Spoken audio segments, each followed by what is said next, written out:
السلام علیکم ویورس، شروع کرتے ہیں اپنی ایپیسوڈ نمبر 5۔ پریشا ویسا بھی کچھ نہیں ہے، دلدار نے صفائی دی۔ وہ بالکل بھی اس سے بات نہیں کر رہی تھی۔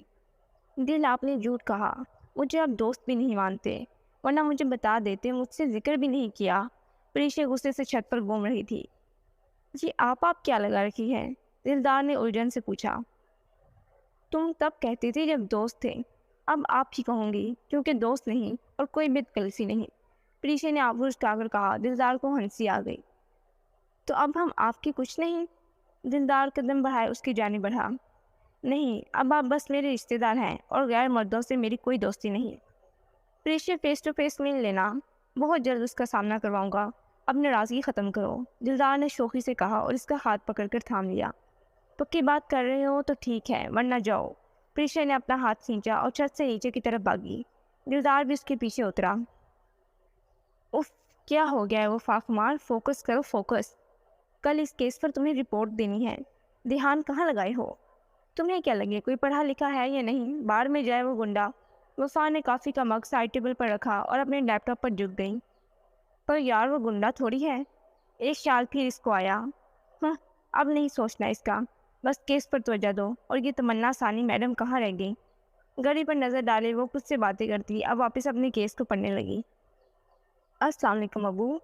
منوس کی آواز پر حاکم علی نے مڑ کر دیکھا تو کافی دیر دیکھتا ہی رہ گیا۔ وہ جوید تھا۔ وعلیکم السلام، کس سے ملنا ہے؟ حاکم علی نے مختصر سا جواب دیا، جسے پہچان کر انجان بنا ہو۔ ابو، میں آپ کا جوید، اکلوتا بیٹا، بھول گئے؟ جوید نے سامان چھوڑا، حاکم کے پاؤں پکڑ لیے۔ اولاد جب ماں باپ کو عین جوانی میں چھوڑ دے، پھر بس دکھ یاد رہتے ہیں، حاکم علی نے دکھ سے کہا اور ایک آنسو جوید کے کندھے پر گرا۔ معاف کر دے مجھے ابو، میں سب ٹھیک کر دوں گا، سب کچھ جو میری وجہ سے خراب ہوا۔ جوید نے معافی مانگی۔ حاکم نے برسوں بعد بیٹی کو دیکھا تھا، سب شکوے ایک طرف کر کے اس کو اٹھا کر گلے سے لگا لیا۔ تمہارا باپ تمہیں معاف کر دے گا، پر کیا تمہارا بیٹا تمہیں معاف کرے گا؟ حاکم نے سر دبا بڑھی۔ ابو آپ کی تو سبھی باتیں مانتا ہے، مان جائے گا۔ جوید باپ کے ساتھ چلتا حویلی کے اندر آ گیا۔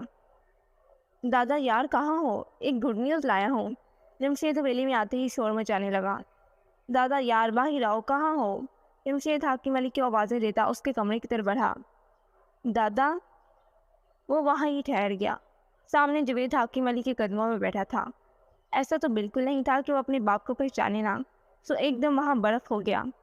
دادا آپ فری ہو جاؤ تو نورے کو بتا دینا، وہ مجھے بلا دے گا، مجھے آپ سے بات کرنی ہے۔ جمشید کہہ کر واپس جانے کو مڑا۔ جوید نے اس کا نام پکارا۔ او سر آپ، السلام علیکم۔ جمشید نے آگے ہو کر ہاتھ بڑھایا، جبکہ جوید اس کو گلے لگانا چاہتا تھا۔ اپنے باپ کے گلے نہیں لگو گے؟ جوید نے دکھی سی آواز میں پوچھا۔ میرا کوئی باپ نہیں، وہ 10 سال پہلے مر گیا، مجھے میرے دادا نے پالا ہے اور میرا سب کچھ یہی ہے۔ فضول کے رشتے میں بناتا نہیں ہوں سر۔ جمشید کا ہر لفظ زہر تھا۔ جوید اپنے خون کے منہ سے یہ سن کر بس دکھی مسکان لیے کھڑا رہا۔ دادا فری ہو جاؤ تو نورے کو بتا دینا۔ جمشید نے حاکم علی کی طرف دیکھا اور کمرے سے نکل گیا۔ دلدار اپنے کمرے میں اس کا انتظار کر رہا تھا اور وہ ابھی تک نہیں آئی تھی۔ مسلسل ٹہل کر دلدار کو اب کوفت ہونے لگی تھی۔ وہ پریشا سے بے شک ناراض ہو کر بات نہ کرے، پر آمنے سامنے اس کا ہونا ہی کافی ہوتا تھا۔ پتہ نہیں کیسا ریئیکٹ کرے کہ جب اس کو بتاؤں گا وہ لڑکی جس سے میں پیار کرتا ہوں، جس کو مجھ پر ہر حق حاصل ہے، وہ کوئی اور نہیں، پریشا ہی ہے۔ نہ جانے اس کے دل میں کیا ہے۔ اف، اب اور دیر نہیں کر سکتا، میں آج ہی اس کو بتا دوں گا۔ دلدار خوشی سے اپنے کمرے سے نکلا اور پریشا کے روم کی طرف مڑ گیا۔ سر، آپ کو مائی سرکار نے بلایا ہے۔ پیچھے سے ملازم کی آواز پر وہ غصے میں آ گیا۔ ہاں میں آ رہا ہوں، ابھی جاؤ تم۔ سر، مائی سرکار نے آپ کو ساتھ لانے کا کہا ہے، کوئی بہت اہم بات کرنی ہے، آپ آ جائیں۔ ملازم نے دوبارہ اونچی آواز میں پکارا۔ ٹھیک ہے چلو۔ دلدار نے رخ اب مائی سرکار کے آفس کی طرف کیا۔ مائی سرکار گھر سے ہی ساری رپورٹس اور زمینی سیاسی معاملات دیکھا کرتی تھی۔ حویلی میں ان کا ایک عالی شان آفس تھا جس کو دلدار نے ہی بنایا تھا۔ وہ ایک آرٹسٹ بھی تھا اور ڈگری یافتہ تھا، بس زمینی کاموں اور ان سیاست میں وہ اپنا شوق اس حویلی کو سجا کر پورا کرتا تھا۔ تم جاؤ، میں بات کر لوں گا مائی سرکار سے۔ دلدار نے نوکر کو اندر آنے سے منع کر دیا اور خود اندر داخل ہو گیا۔ سلام مائی سرکار، سب خیریت تو ہے؟ رات کی اس پہر آپ نے مجھے یاد کیا؟ آپ کی طبیعت تو ٹھیک ہے؟ دلدار چڑھ کر ان کے پاس آ گیا اور صوفے پر بیٹھی مائی سرکار کے ہاتھ تھام لیے۔ بوسہ دیا اور محبت سے ان کو دیکھنے لگا۔ دل، تم چھوٹے سے تھے جب میں نے تمہیں ماں اور دادی دونوں بن کر پالا۔ تم سے اپنی باتیں کی، تم کو دوست سمجھا اور اپنے راز بتائے، تم سے مشورے کیے اور تم اچھے مشیر ہو دل۔ میرے پوتے کم، میرے ہم سخن زیادہ ہو۔ آج پھر تمہاری مائی سرکار ایک مشکل میں پھنس گئی ہے اور تم سے مشورہ کرنا ہے۔ مائی سرکار نے اس کے بالوں کو ٹھیک کیا۔ ہاں جی بولے، میری جان حاضر ہے، دلدار نے ان کے ہاتھوں کو چوم کر کہا۔ دل، میری جان، سیاست میں قدم رکھ لو تو بہت بار اپنے گھر سے شروع کرنا پڑتا ہے۔ یہ دو گاؤں جو آپسی لڑائی میں اپنے لوگوں کا نقصان کر رہے ہیں، نہ ادھر سے کوئی آتا نہ ادھر سے کوئی جاتا ہے۔ اس سب کی وجہ سے لڑکیوں کو پرائمری اور مڈل اسکول کے لیے دور جانا پڑتا ہے۔ وہ علاقہ محفوظ نہیں، لڑکیوں کی عزت سے کھیلا جاتا۔ کل پنچایت نے ایک صلاح دی ہے، اگر دونوں گھروں میں رشتہ ہو جائے تو یہ دشمنی ختم ہو جائے۔ مائی سرکار مشکل سے اپنی بات ختم کی۔ مائی سرکار، رشتہ کیسا؟ آپ کھل کر بولیں۔ دلدار ایک دم الجھ گیا تھا۔ دل، حاکم کے پوتے جمشید کے لیے پریشا کا رشتہ مانگا ہے دونوں گاؤں کی پنچایت نے۔ مائی سرکار کے لفظ دلدار کی آنکھوں اور سینے کے پار گئے تھے۔ وہ ایک دم زمین پر بیٹھ گیا۔ وہ خواب جو وہ سجا رہا تھا اب ٹوٹ گئے۔ وہ کسی بھی خواب کے قابل نہ رہا۔ اس کو کچھ سمجھ نہیں آیا مائی سرکار کو کیا بولے۔ یہ کب ہوا؟ پنچایت کب آئی؟ دلدار نے دونوں ہاتھ چہرے پر پھیرے اور پوچھنے لگا۔ یہ آج شام کو ہوا دل، میں پریشان ہوں، کیا جواب دوں؟ ایک بار پہلے بھی اس گھر کی بیٹی کو برباد کر چکے وہ لوگ۔ اب میں لوگوں کی سہولت کے لیے اپنے بیٹے کی اکلوتی نشانی کا گلا نہیں گھونٹ سکتی۔ تم بتاؤ مجھے دلدار، میں کیا کروں؟ اس گاؤں کی لاکھوں پریشیں زیادتی سے مر جاتی تو بتاؤ کیا جواب دوں؟ مائی سرکار نے اپنا سر تھام لیا۔ آنکھوں میں آنسو تھے اور نظریں بس دلدار پر۔ وہ جانتی تھی پریشے کو راضی صرف دلدار کر سکتا ہے۔ ہم کل بات کریں گے اس پر، آپ سو جائیں، ابھی بہت رات ہو گئی ہے۔ دلدار نے خود کو نارمل رکھتے مائی سرکار کے کمرے سے اجازت لی اور باہر آ گیا، پھر سیدھا چھت پر چلا گیا۔ کتنا لاپرواہ ہے، مجھے بلا کر خود غائب۔ ناراض نہ تھی اور یہ نواب خود نہ چل کر آ سکا۔ اب آئی تو میں پوچھتی ہوں۔ پریشا دلدار کے کمرے میں پچھلے آدھے گھنٹے سے اس کا انتظار کر رہی تھی۔